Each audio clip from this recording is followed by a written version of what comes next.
Olá, você está no canal Vara História. Hoje, em parceria com o Projeto República, vamos conversar com o professor José Murilo de Carvalho, professor emérito da Universidade Federal do Rio de Janeiro. Vara História tem a honra de contar no seu número 45 com o artigo República, Democracia e Federalismo no Brasil. É um prazer, professor. Prazer é meu.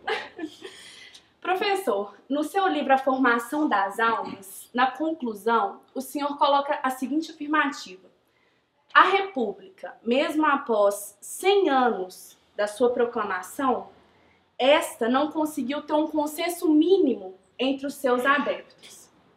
Hoje, 126 anos após a proclamação da República e 25 anos após a publicação do primeiro exemplar de A Formação das Almas, o senhor ainda acredita que a República Brasileira não conseguiu conquistar as mentes e corações e por isso ainda continua inconclusa?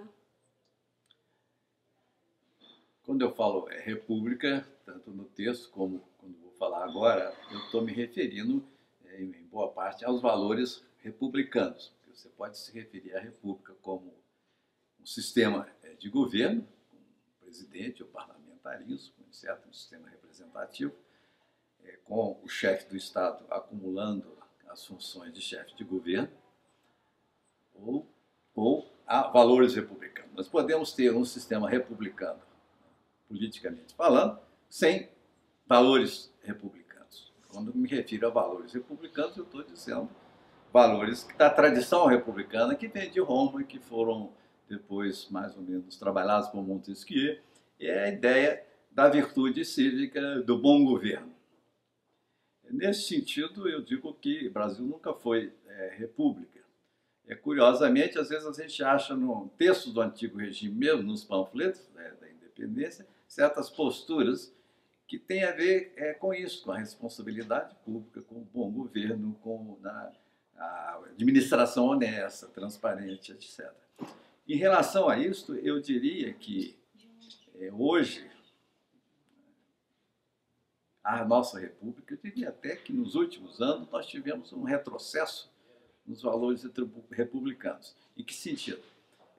Se a gente chama, por exemplo, democracia, a ampliação da abrangência, por exemplo, das políticas públicas, por exemplo, sociais, podemos dizer que houve um avanço grande na incorporação de pessoas dentro dessa, sobretudo os direitos sociais. Os nossos direitos políticos já estão praticamente no limite com o voto aos 16 anos. Né?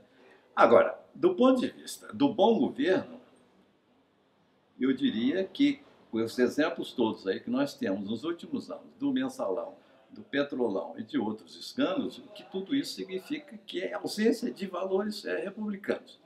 Eu não estou dizendo isso apenas da parte do governo, porque isso aí também há muita conivência da parte de cidadãos em relação a isso. Então, mas sem dúvida, a maior responsabilidade está no governo, quer dizer, um governo em que os valores republicanos estão em decadência, né? Eu diria, nos últimos anos, realmente estão regredindo. Então, nós estamos numa situação hoje em que temos esse avanço democrático de inclusão, mas uma redução dos valores republicanos. Eu diria que hoje, a essa altura dos acontecimentos, uma democracia sem república não tem duração. Ela não vai perseverar. Ao mesmo tempo que uma república sem democracia, isto é, sem inclusão social, também é um sistema de governo que não tem, eu diria, não tem condições de consolidação. Eu coloco e respondo, então, ao final, que nessa circunstância atual, talvez a nossa grande tarefa é recuperar, ou recuperar não, realmente criar ou incentivar estes valores do bom governo e do governo responsável, para que a nossa democracia tenha alguma durabilidade e possa se consolidar. Professor, no ano passado, o senhor lançou, juntamente com a Lúcia, o professor Marcelo Basile, a coletânea Guerra Literária. No volume 4, ele é recheado de fascinantes poesias. Eu queria saber do senhor os outros horizontes de análise desses poemas em outras áreas que não sejam a história. O senhor acha que isso é possível, essa troca de conhecimentos? não só é possível, como é absolutamente desejável. Eu fiz uma apresentação desses panfletos na Academia Brasileira de Letras. E, por exemplo, sobretudo no caso dos poemas, poesias, inclusive acadêmicos manifestaram interesse em estudar isso. Isso aqui abre campo para várias áreas. Estudo de retórica, é óbvio, né? Você pode estudar ali, acho que vários ingredientes que têm a ver realmente com a formação retórica que muitos desses autores possuíam.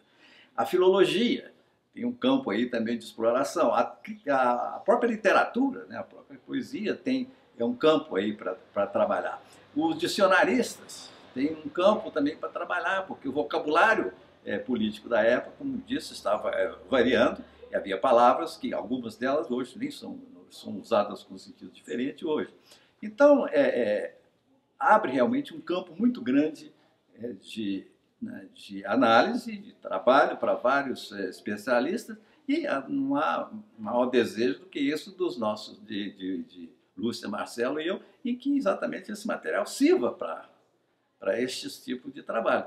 Sobretudo, eu penso sobretudo na área de literatura. Na academia ficaram, por exemplo, surpresos que poesia hoje, quer dizer, como vimos no texto, era um ingrediente necessário de atividades cívicas. Qualquer evento cívico, você tinha que declamar uma poesia. E como vimos hoje também, talvez até cantar alguma coisa. Então, era um momento que era um auge dos poetas. Né? As pessoas faziam, quase todo mundo sabia fazer poesia. Então, por aí, né, eu acho que o material fornece realmente condições para vários tipos de especialistas trabalharem. E espero que o façam. Professor, muito obrigada pela entrevista. Muito obrigada a todos. Aguarde as próximas.